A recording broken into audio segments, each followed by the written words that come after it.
What's up, everybody? Welcome to Down and Dirty with Michael Julian. I'm your host, Michael Julian, and on this show, we're getting raw, real, and leaving no stone unturned. Each week, I sit down with some truly remarkable people who have overcome immense challenges and adversity in their lives. Whether it was childhood trauma, discrimination, mental health struggles, or any other obstacle thrown their way, my guests aren't just survivors, they're warriors who took their pain and turned it into power. They'll share their unfiltered stories and the life lessons that helped shape them into the forces they are today. So get comfortable because we're about to get down and dirty. You'll hear firsthand how our darkest moments can unexpectedly light the path towards our greatest growth and success. Let's dive in and prepare to feel inspired. I am Michael Julian, the CEO of National Business Investigations and its subsidiary MPS Security and Protection, and the creator and founder of the Alive Active Shooter Survival Training Program and Method. And this is my very first real podcast. I did a few episodes before COVID. COVID came, shut it down, but I did all the production, and frankly, I did a terrible job. So this will be better because I've actually got some professionals working on it. So, so my very first guest on my podcast is we'll get into all the things he does, but he happens to be a very close friend. Now, he started out as my simple insurance broker. And I remember the day I met you, it had all been prearranged and you came in and you were ready to go. And you were like, I'm like, well, my work comp is too high and this and that. So you give me some options and I go, okay, sounds great. You go, okay, now let's talk about your general liability and your vehicles and all this other stuff. I go, whoa, easy, Tiger. Slow your roll a little bit. I said, I don't know you yet. I don't know how good you are at servicing my insurance needs. So you take this one line and show me what you can do. And if you knock it out of the park, you'll get everything else. You now insure everything I have all over the country because you're a great guy. You're a phenomenal insurance broker. You always work your ass off for me. And I appreciate you very much. So everybody, this is my good friend, Nick Langer. Well, I appreciate that, Mike. Thank you. And before we get into anything else, I can very much vividly remember that day sitting in your conference room when you were at the far end of the table. And I remember very much, and Mike Julian at the posturing at the head of the table, looking at me, and I'm going, oh hell, you know, what's going on here? This is going to be an interesting dynamic moving forward. But no, thank you for having me. It's an honor to be here. And yes, we have become very good friends, and I'm an honor to take part in this podcast because I know it's something we've talked about over the years, and we do have some professionals behind this. So I'm excited to what next chapter we see out of Mike Julian right now. Yeah, well, we'll see how that goes. But I guess now I'm going to be a podcaster, which frankly, pretty excited about. I mean, I did corporate investigations and security my whole life. Then I created the Alive program 10 years ago, which was great because I was frankly getting a little sick of doing what I had been doing my whole life. So the Alive program completely revitalized me, refreshed me, and pumped me up and had me ready to go again. I've been doing that for 10 years. I love it. Now we're here all over the world. And I'm wanting something a little bit more because now I've got a great team and great instructors and it's going well with Alive, but I thought this podcast would be a fun project and I'm excited about it. So let's get into talking about the stuff we're going to talk about, which we haven't really decided yet. We're just going to start talking. You know, this is a discussion, so jump in anytime. First of all, let's get to know you. You live a ways away. You're in. I live in Valencia, technically in a city called Castaic. So up in, if anyone knows where Six Flags Magic Mountain is, we're right there. No, I don't live at the theme park, but in that region. Yeah. So born and raised there, boomeranged back after I graduated college and started a family, and there to this day. So it's. And your company is TSIB? That is correct. Tell me about what you do. So I do insurance and risk management, obviously, for the construction and the private security industries. I've been practicing for a little over 22 years now. And, you know, our focus is really in today's world, as you know firsthand, it's very challenging for business owners to manage employees, to manage staff, to manage regulatory items. So we really, truly try to fill a outsource risk management role to our clients, right? Help you stay out of jail per se. You know, it's your job to go out and build the castle. It's our job to help you build walls and moats around the castle, right? So I've really enjoyed that over the years, but it's also something that I know you and I have talked about. You know, it is stressful because we live in I live in the doom and gloom industry. You know, it's litigation, claims, and so on and so forth. So, and I know that stuff, you know, with your background in the private security industry, I mean, you've had a lot of, you know, you've been through a lot of hard knocks over the years. Yeah, well, it's funny how the security industry can be that way. Executive protection nowhere near as much as the uniform side of things. So, Correct. But yeah, yes, and you have been right there with me in some of the fun stuff with the PAGA claims and the, you know, the class actions that were garbage, but some attorney thought, oh, legal extortion, I can get a lot of money out of that company. Yes. So, and dog bites and all kinds of other fun Dog stuff, bites. so. Yeah, we love that. Yeah. So, but you do all lines of, it's not just general liability, right? You do all lines of insurance. Correct. So we do anything property and casualty related, including surety bonding and stuff like that. But really my specialty, my niche is in property and casualty insurance. So workers' compensation, general liability, commercial auto insurance, professional liability. Those are really the areas that I would say, I don't want to say an expert. I don't want to go to that extent, but I would call you, I think you're an I expert. appreciate that. Yeah. Thank you for that. So that is really where I focus. And, you know, and over the years, it's been, it's fun. My father and I always used to talk about the American dream. So my father had a small commercial printing business for years, and him and I were always very enamored by how different people in America had the ability to go out and start a business, right? And, you know, I had a client years ago that the only thing he did was clean gun ranges. That's it. You know, and did very well for himself. And you kind of, you know, that's the most simplistic idea, you know, and I represent private security companies of all shapes and sizes. And, you know, the way that John does it is different than the way Mary does it. So I very much have enjoyed in my career being able to meet different business owners like yourself and understand how do you make your business work, right? And how do you grow the business and where are your vulnerabilities? Because your vulnerabilities are very different than someone else's vulnerabilities, right? And it really just depends on the market that you're in. So that's something that I'll then, you know, turn to you and say, you know, out of all these years, like, you know, I don't think we've ever got to this, but like, what have been some of the most challenging times in your business from your perspective? Like, where was it in the business for you that you're going, let me get out, right? Because there's always that moment. Yeah.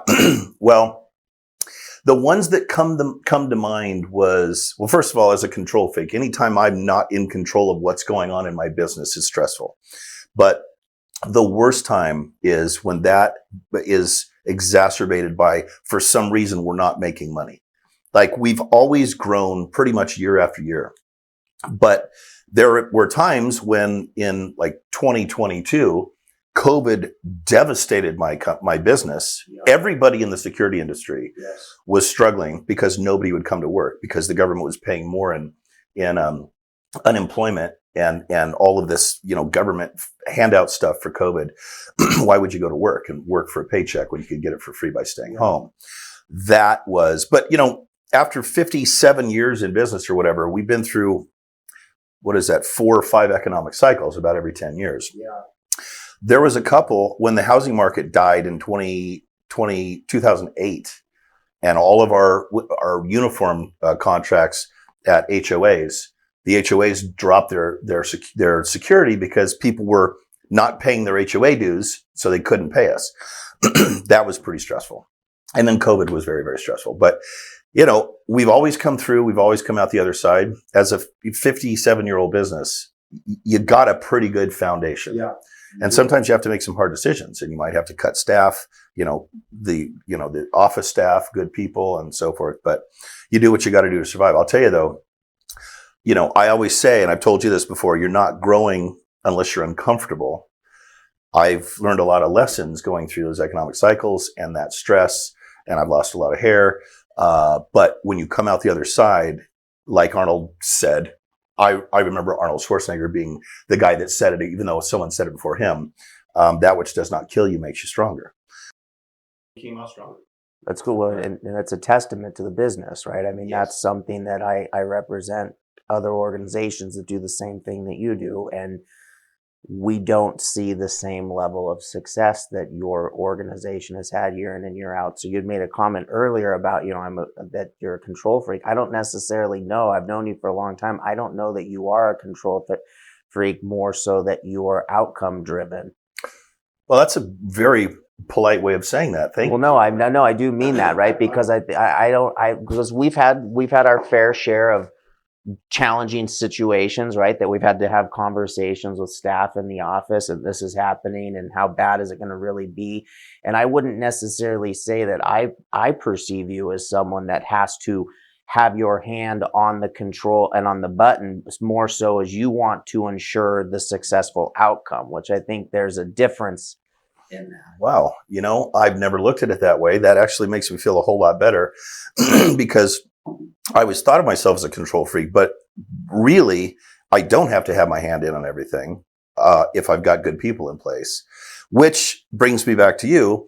The great thing about working with you is, and this is not a commercial for you or TSIB, it's a conversation between two friends, but I will tell, as I tell everybody, and every time I do a T3, a train the trainer course, I always bring you up and I say, if you want somebody, because a lot of the people own training companies, security companies, investigation companies, whatever, they all need professional liability insurance. And I always tell them, hey, I'm not getting paid a commission for this. I just want to let you know, if you want somebody that will always have your back and always be fighting for you, I got the guy. And dude, you and I have been, on the phone at 10 o'clock at night talking about exposure and situations and how to navigate these crazy things. Like in California, everybody's so litigious out here. Yes. And attorneys have made a business out of going after certain industries.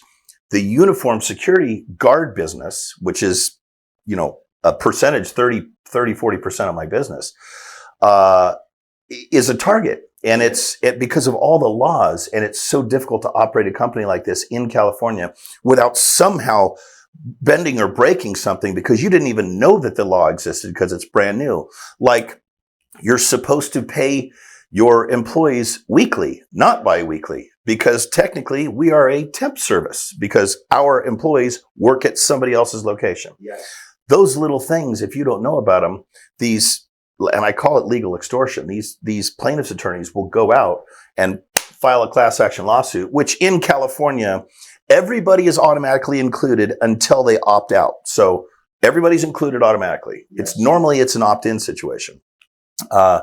So they go and they make this $10 million demand saying that we're going to sue you because you've done all these things wrong, when actually you've done everything right except that much. Yes. But they know it will cost $750,000 in labor attorney fees to take this thing to trial. And then if you lose, whatever you lose on top of that. So they do this and go, oh, they'll give us a couple $300,000 to go away.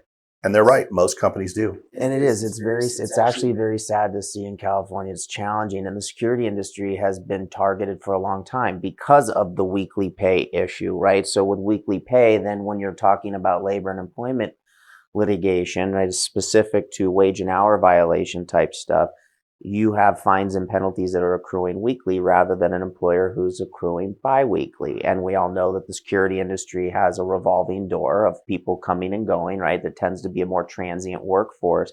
And so it's made it very challenging for employers, right, to navigate all of that. And unfortunately, it's not something that, there's not a magic bullet, right? That we've talked about this. Can we buy coverage for this? Yes, of course. You can buy employment practices liability coverage. It's expensive. There's deductibles, right? There's things.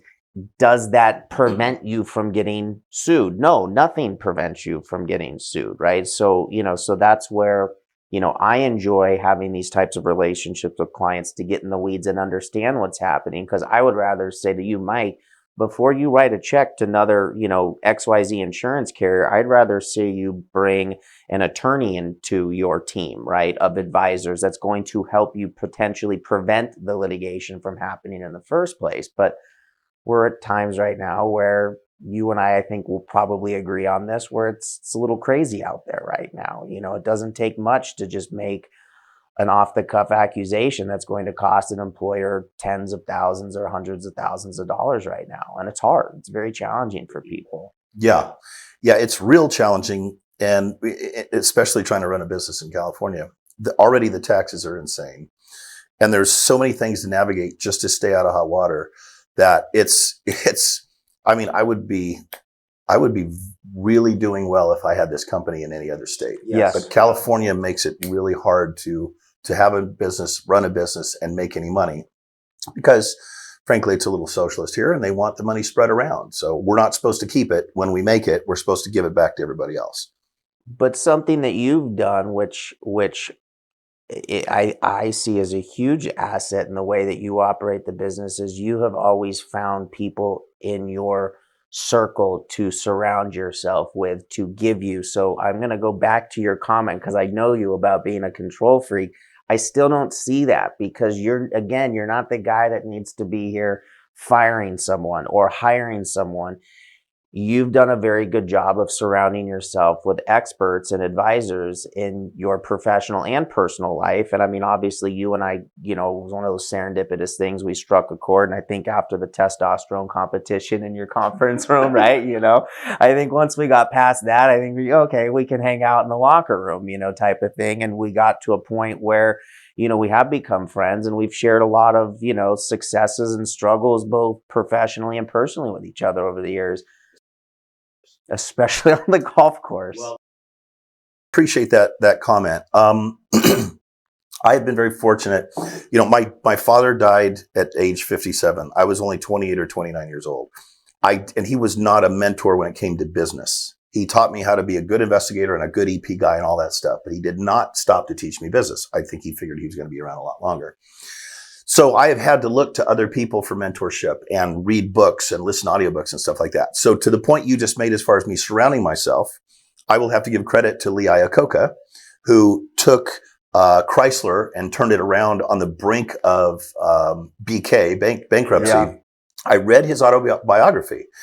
And he said when they came to me, he was at Ford, or I think he'd just been fired from Ford. I can't recall. They came to him, I think he'd been fired, and they said, we want you to turn Chrysler around. And he said, okay, no problem. One condition, you let me pick whoever I want, and no matter what I have to pay them, from every type of service that builds cars, paint, suspension, drivetrain, motor, aerodynamics, everything. He goes, you have to give me liberty to get everybody I want because that's the way I'm going to do it. And they said, fine, whatever it takes. Otherwise, we're going out of business. So he proceeded to find the best because he didn't know everything about everything. Correct. But he found the people that knew everything about that one particular thing in every situation. One of my greatest strengths, and I don't have a lot of them, but one I know is one of my greatest strengths is knowing my weaknesses. I will find people that are good at what I'm not good at. And I will own that. I'm not a braggart for the most part, but that's one thing. And I will give credit to Lee Iacocca and the other people that I've observed do that because I know what I don't know, but I know people that know it. And that is the key, man. And then of course you got to turn around and give them the credit for it because I would be nowhere without the people that have helped me. Well, and that's something that I think a lot of businessmen and women struggle with in general, right? Because you said you hit the nail on the head and said, what you don't know, right? So there's different levels of understanding, right? Of understanding what you're doing and what you know in your craft, right? So you can kind of start in this like unconscious incompetence, right? Of where, I don't know what I don't know. You're just out there kind of floundering, right? And this is something that we talk about with, with our salespeople that are out trying to make relationships, and then it's trying to move out of like, you don't know what you don't know to, okay, now we're moving into conscious competence, right? So it's, okay, I know what I'm doing, right?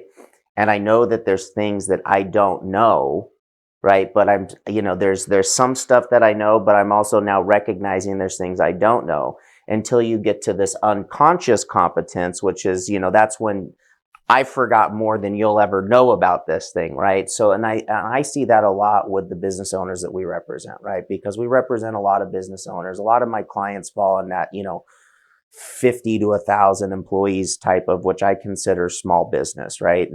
And a lot of these businesses start like yours, where it might be generational, right? And there's been growth over the years, but a lot of times the business itself doesn't sophisticate itself enough, right? The back of the house, we might go win another contract and take the revenue from here to here, but the back of the house hasn't gone from here to here. To support it. Exactly. And that's one of the biggest things that I've seen. So folks like yourself that are able to say, like, I know there's things I don't know, right? I need to put these people in place. Those are the people that I see time and time again that are able to sustain the peaks and valleys and the ebbs and flows in business and continue to ride it out. Whereas the folks that are kind of, maybe, and I'm going to use this term loosely, started in the field and go, oh, okay, I worked for Bob for 20 years. I could go do it on my own. Yeah. Right. Well, you haven't learned all this back office stuff, right? And so that's one of the challenges, especially in a state like California, which is overregulated and very litigious. It makes it very difficult. So it's hard. It's a hard thing to do these days. It is hard. But thank you very much for that that clarification.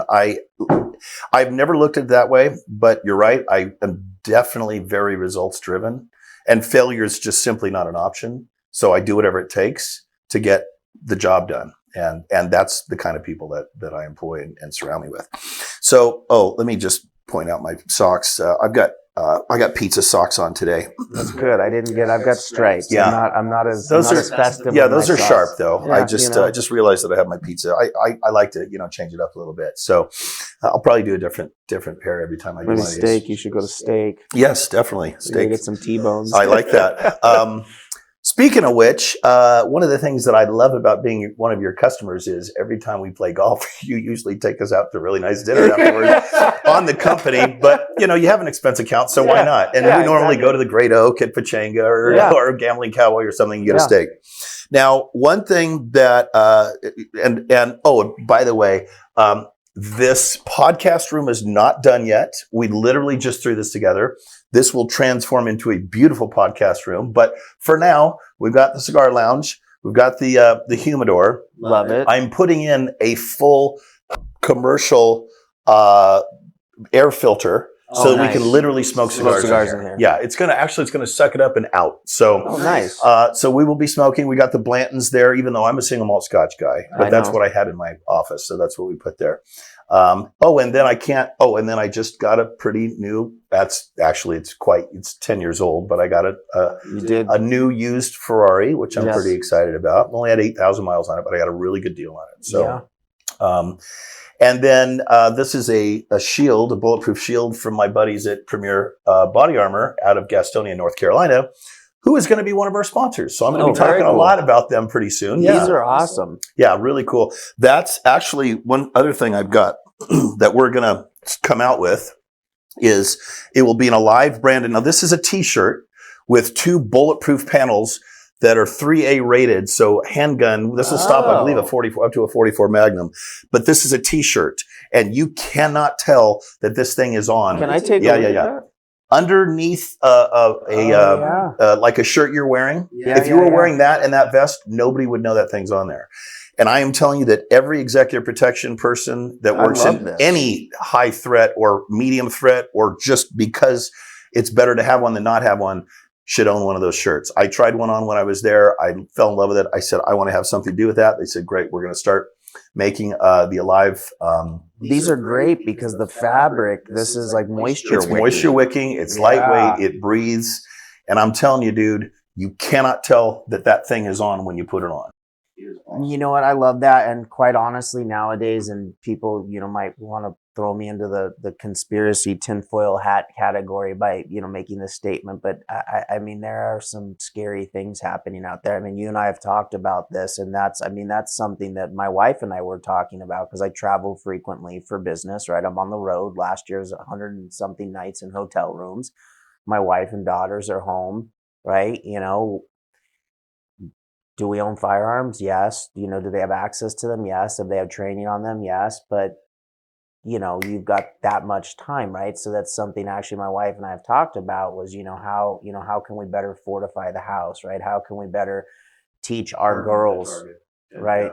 You know, and so on and so forth, which kind of jumps over to, not intentionally, but to the Alive program, because it was something that I had my daughters and my wife watch the Alive, the online training video, which they liked. And in fact, a lot of the staff had watched it when we were offering that to clients as something that they could take advantage of. And the staff had asked and said, can we show our children this, right? And that was the immediate reaction from people, because the world we're in today is not the same world we were in even 5 years ago, let alone 25 years ago.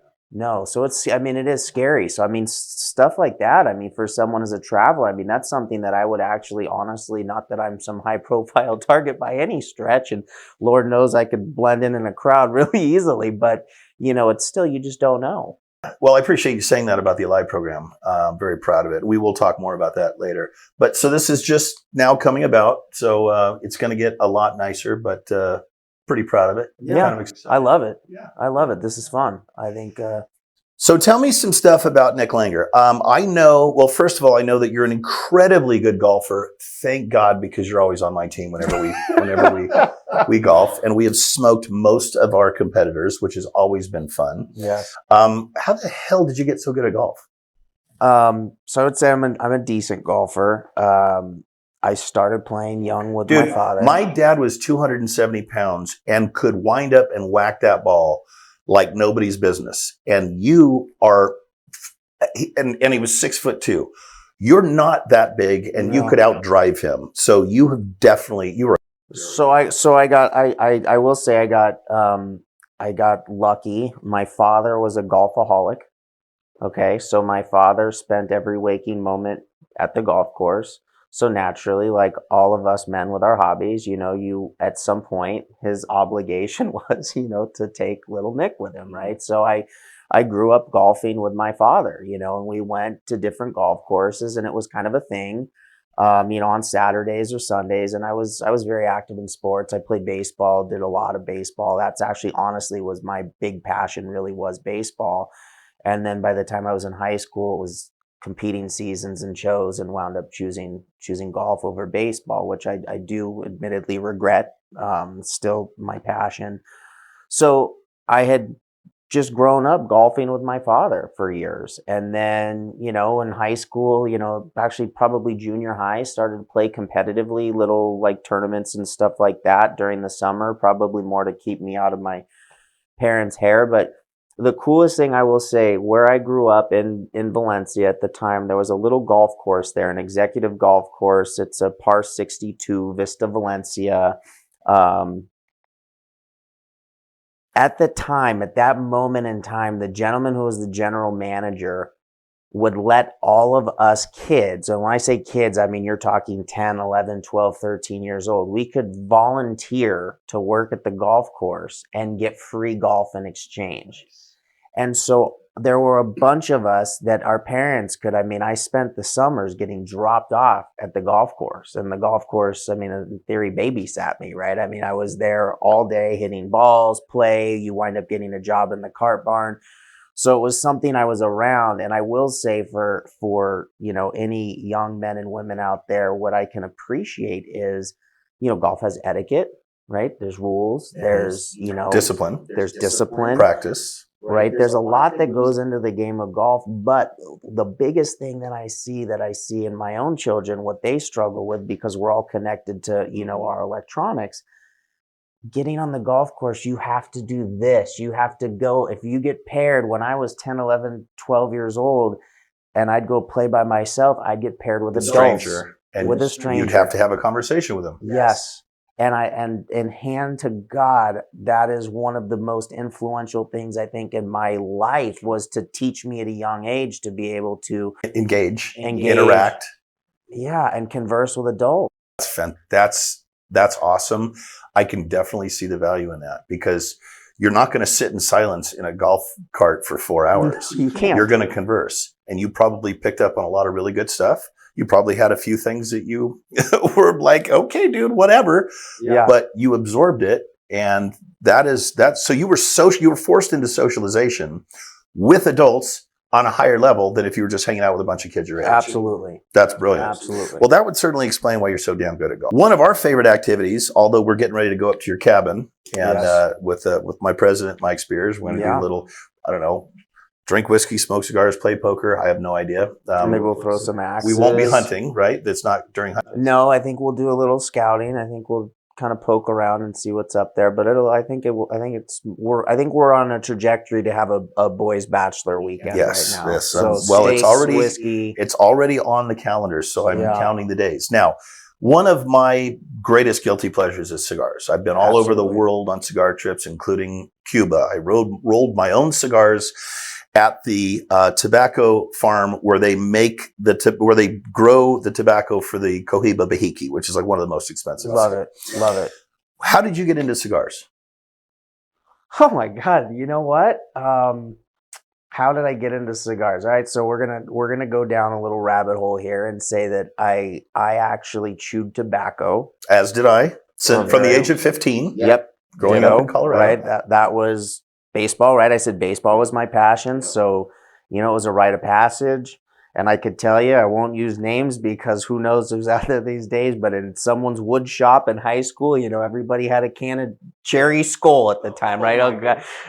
So I gave up I had always enjoyed a good cigar from time to time, but the crazy thing to me to this day was that actually the nicotine addictions from chewing tobacco never went away. And I stopped, I could tell you exactly when. It was on October 30th of 2013 was the last day that I ever had any chewing tobacco. And it was bad. I would come home from work, I'd go for a run, go to the gym, come home, sit down, have a meal, and put a dip in, right? And fall asleep in front of the TV. It's like, that's disgusting. My wife and daughters have been on me, and, finally, my better half got the better half of me, and, I came to my conclusion. But since then, I really enjoyed having a cigar. It's also something that, gives you just that little bit of a break, right? To go out back, sit down, kind of quiet time.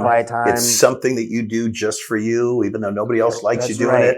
Yeah. And you share your thoughts with yourself. Yes. And then, obviously I enjoy having cigars socially, but I can't say that there was a moment that I chose cigars, right? But I think it was a culmination of having a nicotine addiction. Let's just call it what it was.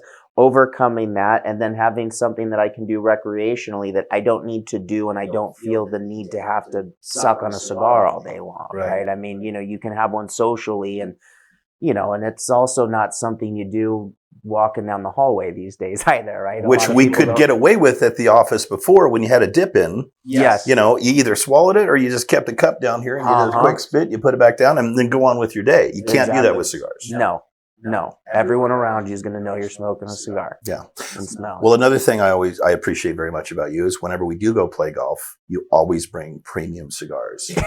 In fact, 2 weeks ago when we were golfing in Rancho Santa Fe, you had a Rocky Patel White Label. I did. That our friend Leilani ended up getting. I didn't see it when you offered it. When you offered him to me, I didn't see that one. No. Or otherwise, that's a $40 stick. I'd have grabbed that thing in a heartbeat. Yes. But you always have great cigars, so I appreciate that very much. And you did miss out on that one. Something you and I we enjoy together, and I'm looking forward to doing that at your cabin too. Tell me about what gets you like now. Before we go into what gives you the relaxation that you need. You and I are very similar as far as, and I will give the compliment back to you, you're very results driven. You're a very hard worker. That's why I promote you to everybody, is because no matter what time it is, you've always got my back. You'll jump on and you're working hard to find solutions to problems. However, being as the personality types that we are, there is a lot of sacrifice that goes along with that. There's a lot of stress. There's a lot of pressure. And there's kind of a negative side to busting our asses as hard as we do. Absolutely. Tell me how does Nick Langer deal with that? I know you go to your cabin a lot. I know you like to hunt. But dude, you are one of the hardest working guys I know. I appreciate you that. Never turn it off. And I'm only one of hundreds, if not thousands of clients. Tell me about your experience with how do you deal with that? It's something I struggle with. I mean, I do.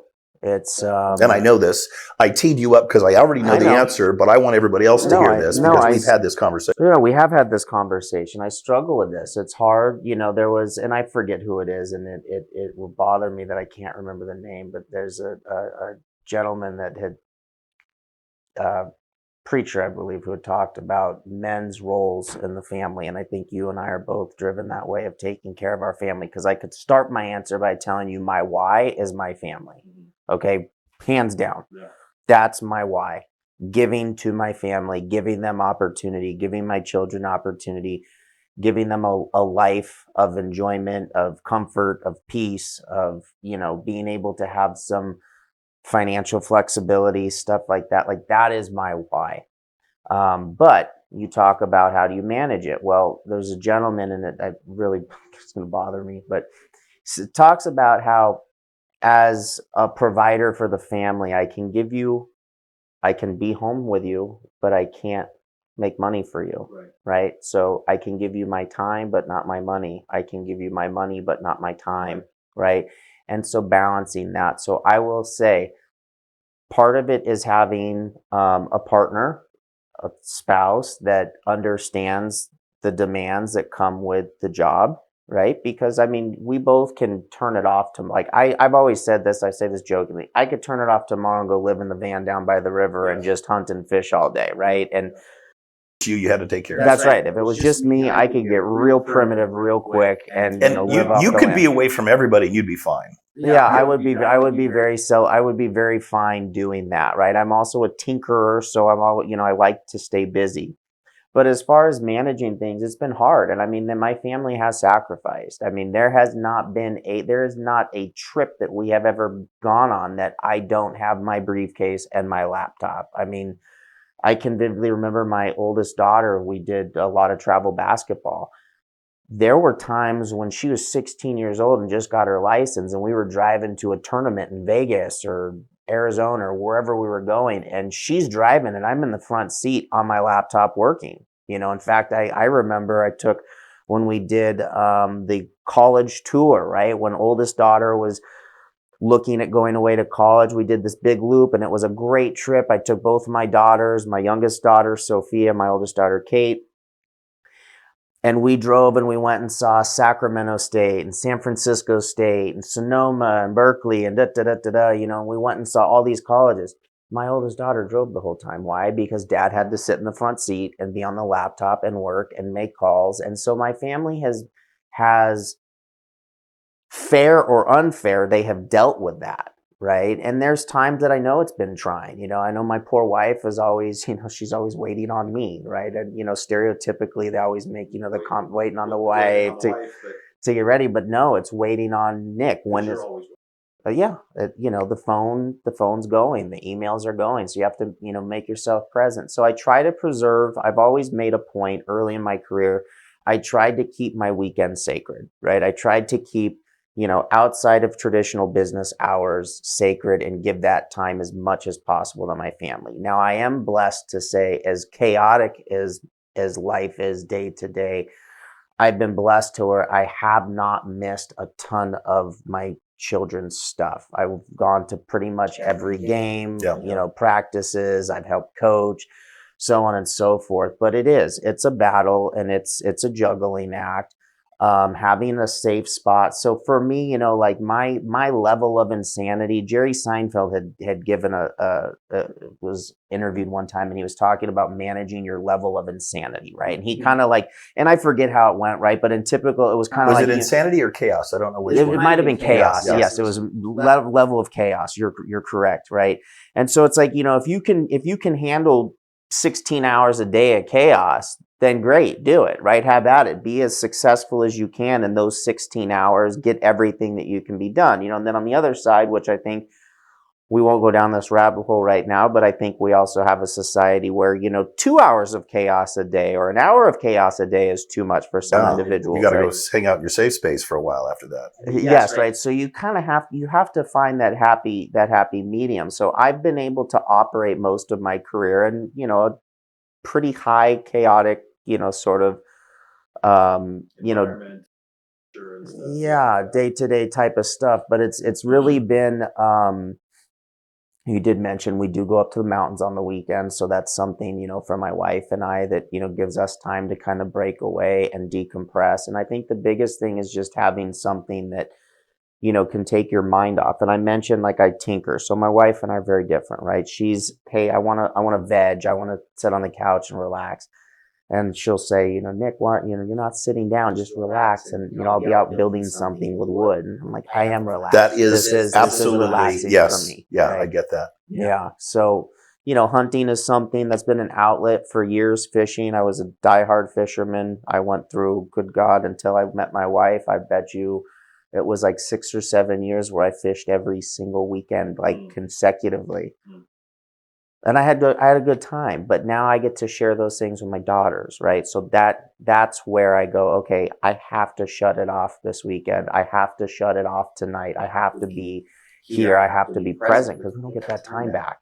Yeah. Adulting is something else, isn't it? It is. It's a lot of work. You got to do it as responsible adults. We're going to do that. As responsible men, we're going to take care of our families. And you're right. There is a lot of sacrifice that goes along for the people we love with busting our asses and working hard.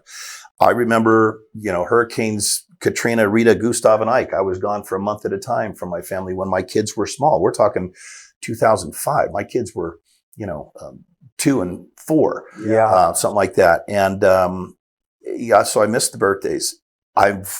But my company was not big enough that I was where I could have other people managing these teams. You had to be there. I had to be there. So luckily, by the time they got into sports, I had my investigators and my EP guys and my managers running things. So I almost never missed a sporting event. And I would take them to practices and I wouldn't take off and go to a bar for a beer. I'd hang out and watch practice. I even coached my kids' football team. My daughter, they were both into flag football because they were super little, and my daughter was the quarterback of her team. And my son, I ended up having to take over as the coach because the coach sucked and they were losing. And so all the parents were pissed, but nobody would step up. And I said, okay, fine, I'll do it, because I had the time to do it. Yeah. And my son, who was also a football player, he was my assistant coach. And we went from losing everything to taking the whole little division. I mean, it was, division of little kids. But so thank goodness I had that. Now, I will tell you one thing I regret. I'm older than you. We did not have cameras and video on phones when my kids were little. So I had a giant thing. I was here or a smaller one here or whatever, videotaping. And now I've got giant, videotapes and little videotapes and stuff that are not digital. That's one of my biggest complaints about my kids' childhood is back in that day, we did not have easy. There's so much video and photos that I could have gotten that would be digital and I could pull them up in my memories on OneDrive on my computer every day. So, but you have a very healthy, happy family. You've got 2 daughters? I have 2 daughters and a son. Yeah. So. But there is sacrifice on their end, but they also have nice things and they have a cabin to go to. And we just have to ask them for their understanding that we're not always going to be there because we got to take care of business so we can create and maintain that way of life. I think it's also important though, too. I mean, so there's pros and cons with everything, right? So I think that there's importance of the kids seeing, and I'll just use the term, the earner in the household going out and earning. Very. I think that whether it's male or female, doesn't matter. Doesn't matter. It could be both. Sometimes Agreed. there's 2 earners, but and not to cut you off, I apologize, but you got to set a good example for the young people to show them what a solid work ethic is like. There you go. And thank God that, and I know your kids are smart enough and my kids are smart enough. Both my kids are harder working than I am. Than I was at their age, probably even 10 years past their age. Yeah. So you set a good example. And that's important, right? No, I think it's really important, right? Because I don't think the schools are teaching the hard work. Right? And, my wife works in the school district, and some of the things that I hear that goes on, throughout the day, and, and our kids have gotten past that, right? Our kids are older, the youngest is in high school. So we kind of went through the elementary school, but there's nothing and grit and determination is not really something that you can teach either, right? Like those are one of that you either have grit and determination or you don't type of thing. I don't think I think it would be hard to teach in a way of here. Okay, son, sit down. Let me tell you about grit and determination. But I think that it can be absorbed or learned by example and by watching someone you respect and admire do it. And then you're like, okay, that's the example of grit and determination. I'm going to do that. No, and spot on. See, so that's something that I can vividly remember as a childhood, right? I mentioned my father had a small commercial printing business with some partners. And I remember sitting around the kitchen table and hearing conversations of mom and dad about, dad can't take a paycheck home because they had to keep the business afloat. Heard those conversations as well. Right. And then as a child, you kind of, you don't really fully comprehend that, but all you know is daddy's not getting money. Right. So, money relates to something. Right. So, and this is by no stretch me saying I grew up poor, because I grew up in your average middle class family. So I didn't grow up poor. But I did grow up the son of a business owner who went through with his partners the ebbs and flows, as you have, and many other millions and millions of business owners have, of where I either can make my payroll or I can pay my workers' compensation premium this month. Right. And none of those boil down to me paying myself any money. And that's where I see one of the biggest things for me, that's my biggest pet peeve that really challenges me, is I have yet, and I'm not saying they don't exist, but I have not in my career seen a situation in which an employer has intentionally, at least any of my clients have intentionally or tried to wrong their employee, right? If anything, they are giving the shirt off their back, trying to help people. And everyone kind of it's keeping up with the Joneses, right? The neighbor got the new car. Well, you didn't see what the neighbor put in to get the new car, right? And it's the same thing with the employees not seeing that, well, the employer bought themselves a new car.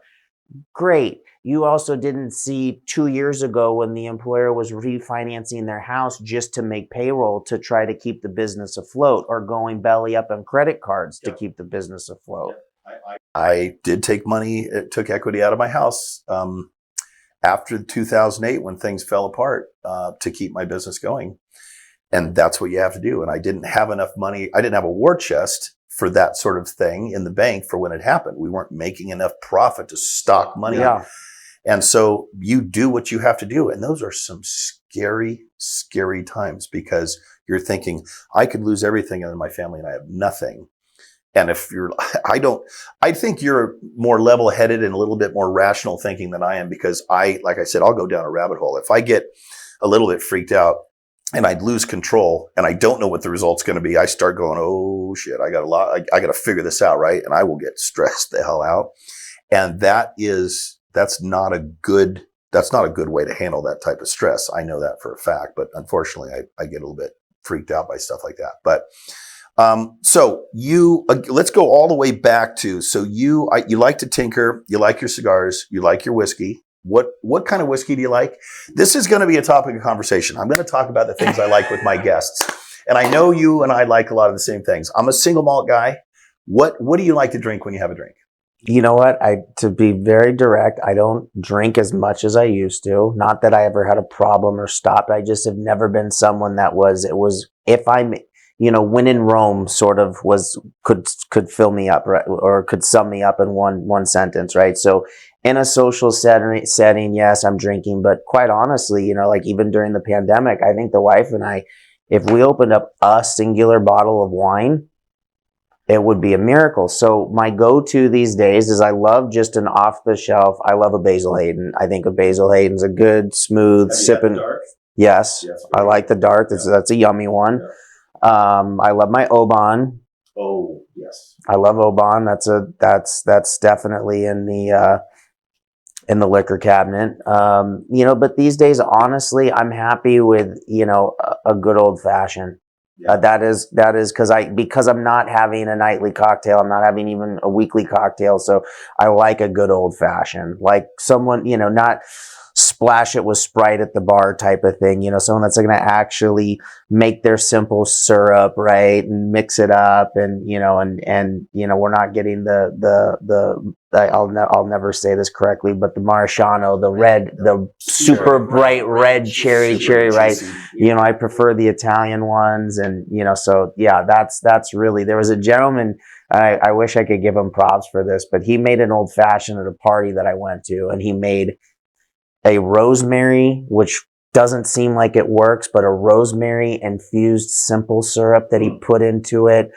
Took an orange slice, put it to the bottom. So he put all the sweetness, was the simple syrup, and all of that was down at the bottom of the glass, covered by the orange slice.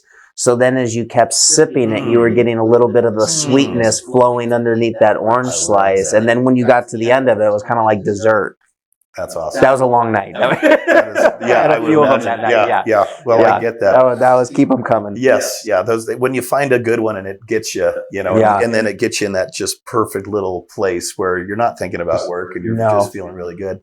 Let me ask you this. What would you're very successful. You work hard, and I know hard work is, part of the formula, but what do you think, if you had to give credit to anything, anyone, any book or books or whatever, what helped make Nick the great broker, friend, husband, father? What inspired you? What made you great? So I'm going to go back to my inspiration has always been my family. Okay. So even right out of college, I just, when I got into the industry, I just had ingrained in me that I need to go out and be successful in order to build a family. That was just the way that I'm wired, right? So I've always been, I don't have to win, if that makes sense, but I hate losing. I hate losing.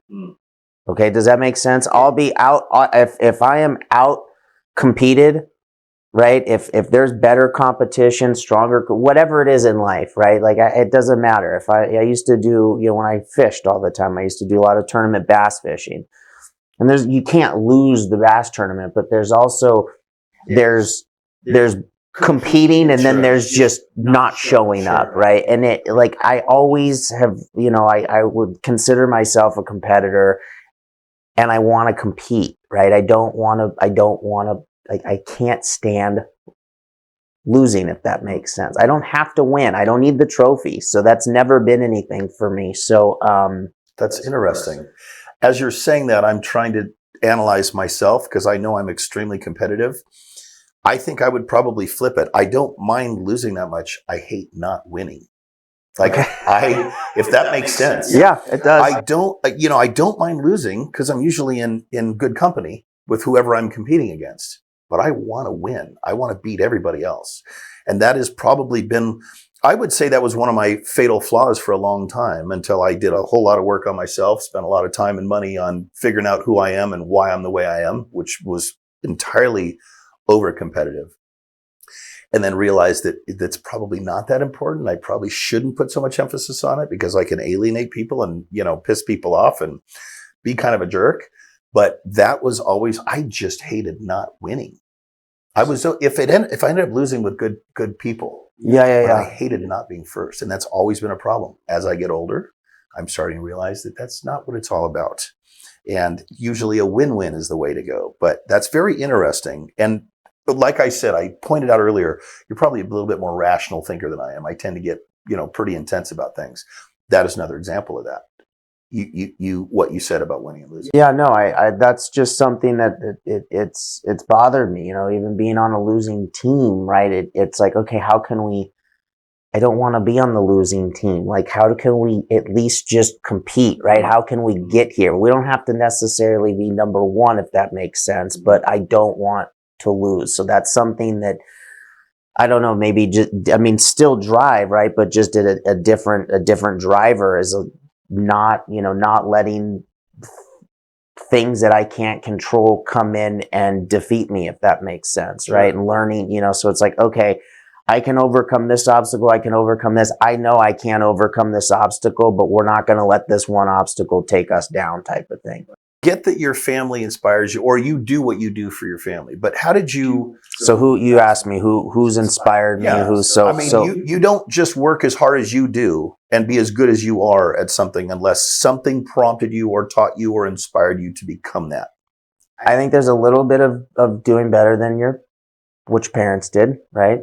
I think there's always that. Yes. So, God bless my father, God bless my mother. I don't have any ill words to say about either of them, but I think, a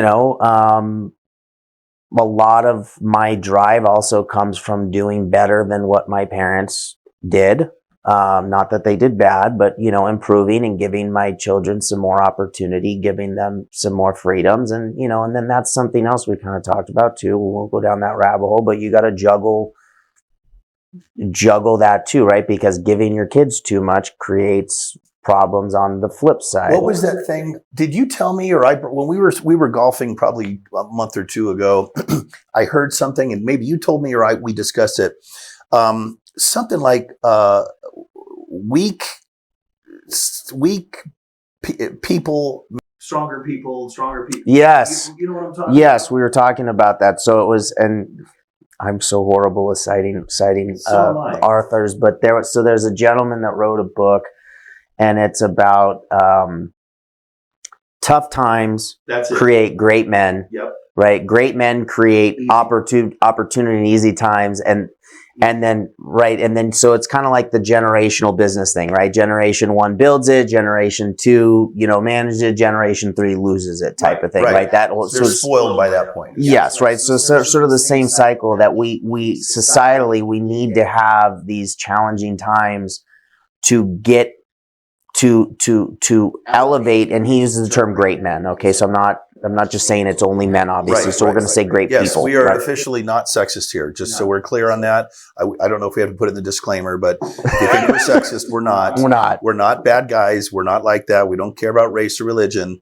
So we're going to say great people, right? People. So challenging times have a tendency of elevating great people. Great people elevate to the challenge, right? They rise to the challenge to make change, right? To innovate. And I'll talk about that with you because that's where I see you. You are an innovator. We'll go back to you at some point when we're talking about that, but you're an innovator, right? Like I know that about you as someone. I've known you for a long time now, but great people will innovate through the challenges to get us there. And then you'll have folks that are able to take advantage of that. And then it makes it easier. And then sort of the bar drops because we've gone through easy times. Yep. And then we have to perpetuate the cycle again. And great people need to step up to keep going. So yes, that is very applicable to. Okay. Now I got to jump in here, and we are going to talk about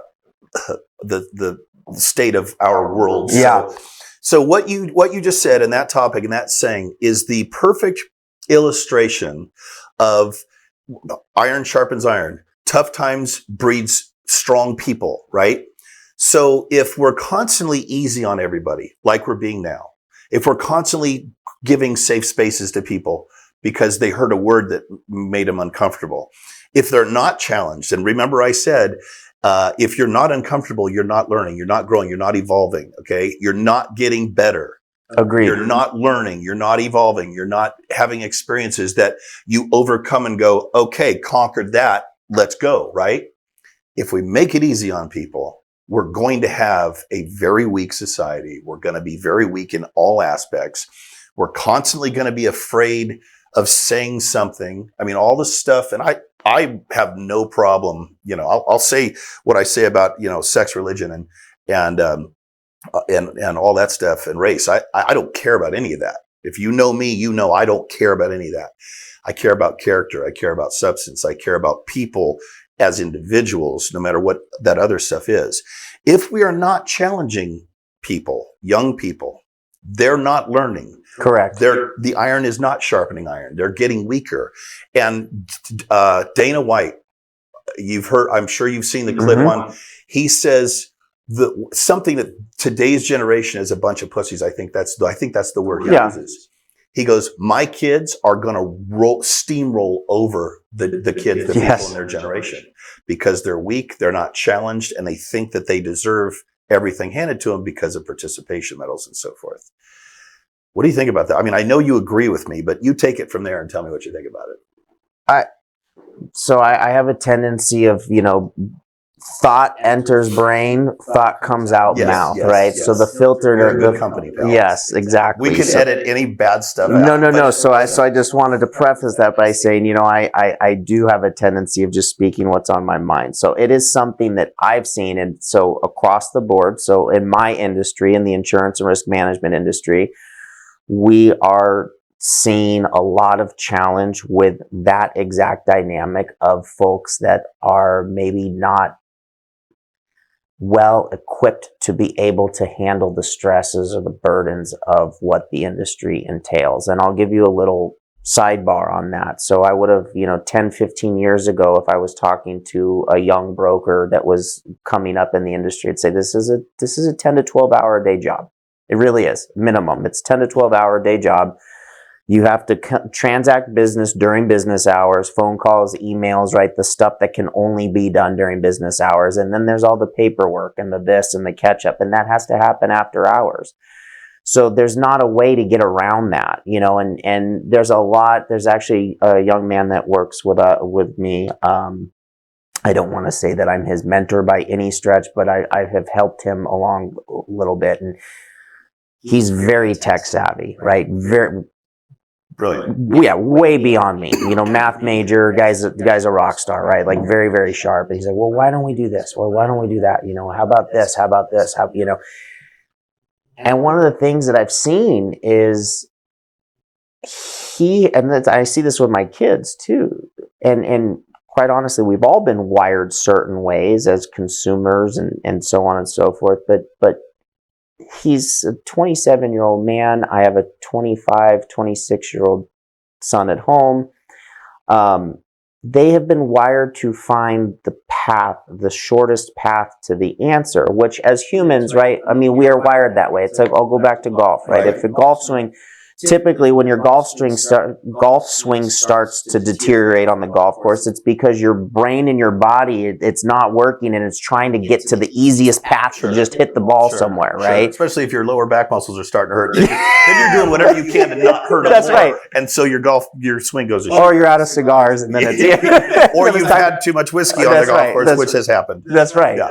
So, there's this, like, we have been so wired to get it done quicker, faster, right? I mean, Amazon, there's a comedian that jokes about, Amazon Prime, and then Amazon Now, and he does this thing of like the box hitting you in the back of the head, hit the button and it's right there at your front door.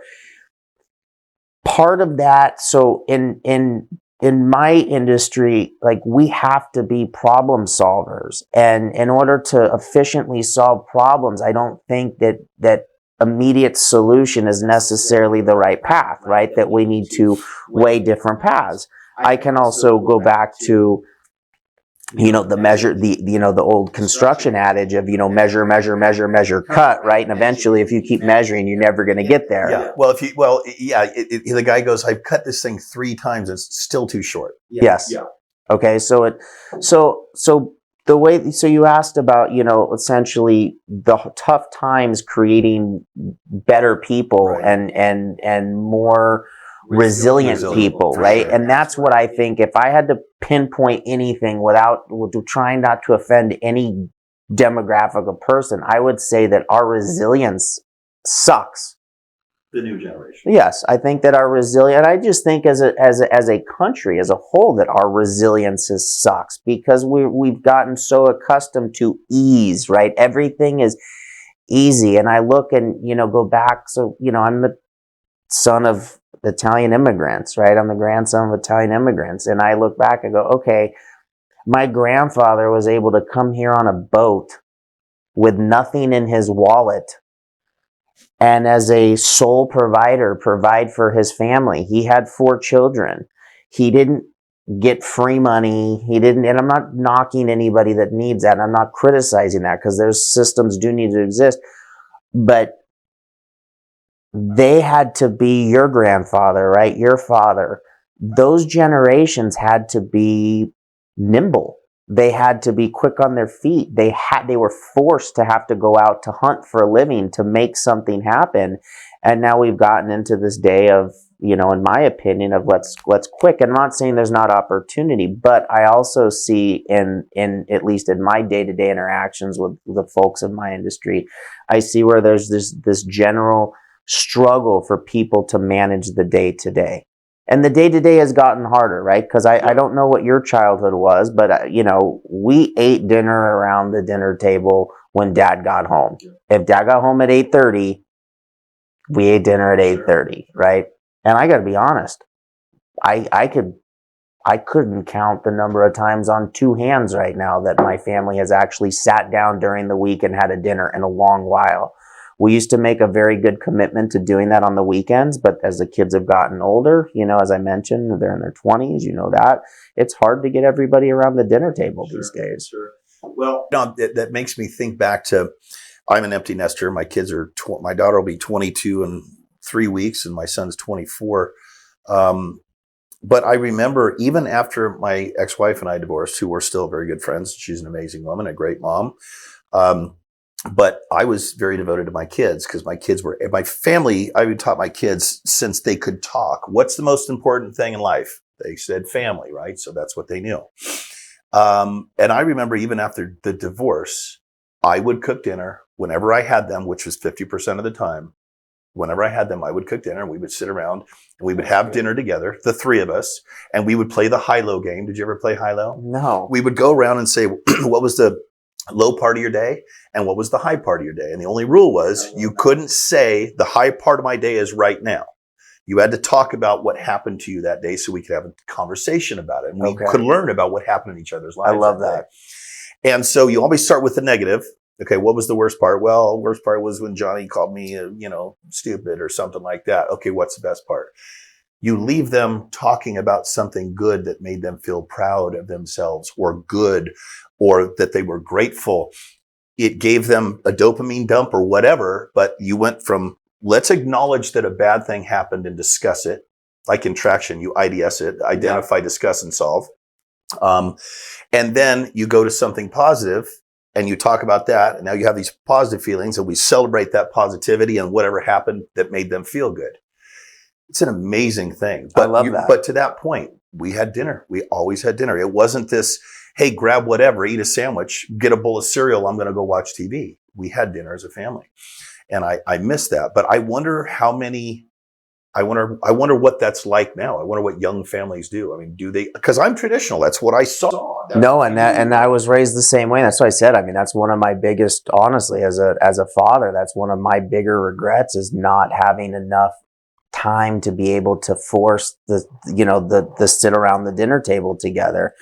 Now we had our times on the weekends. We had, always doing some version of a barbecue. When they were younger, did you do the dinners? Yeah, we did more of that. As they get older, more independent. Yeah, but I mean, they're in their 20s now. But I mean, but for me still, I mean, it was not uncommon for Daddy to be coming home at 8, 9, 10 o'clock at night. You, I believe for sure. Or I'm gone, out of town for a couple days or whatever it is, So there was when the kids were younger and, when my wife and I had met and kind of did the Brady Bunch family thing, when we came together, she did more of that with them because I was driving home late at night from my commute, and it was 8, 9, 10 o'clock at night and they were home. She works with special needs children. So she was on the same schedule as the kids always. So they come home in the afternoon, 3 o'clock, you're almost like ready to eat, so they would do a lot of early dinners and stuff like that. So, I mean, they did have mom around at home, which was good, but that's, you asked earlier, like what's,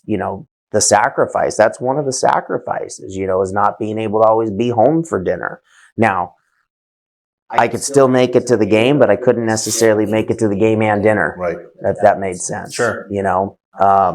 So that's something that I think is important too. So everything is about balance, right? Everything that we do is about balance.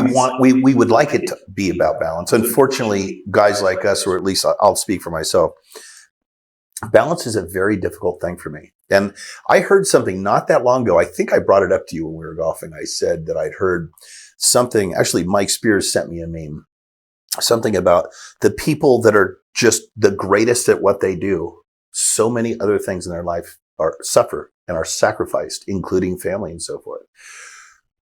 How do you find that balance, dude? I still don't have it. I mean, I don't have it. I don't. I mean, I would like to have more balance in my life, to give more of my time back to, to my family. And, like I said, on one hand, I'm very grateful because I've had the flexibility to go where I need to go, right? Work where I need to work. So even though I've got to have the laptop with me, I'm sitting in the bleachers with a laptop, right? Even though, my daughter's got a travel basketball tournament in Portland for a week, and I've got to be the guy running back and forth to the hotel room and taking calls on the side of the gym and, hiding behind the gym on the laptop and doing all that stuff. But I still got to be there and I still got to have that. So you have to force it, right? You have to make the time. You have to find the time. You also have to, you had asked me earlier about, what do I attribute like success to, right? Or what got me to where I'm at.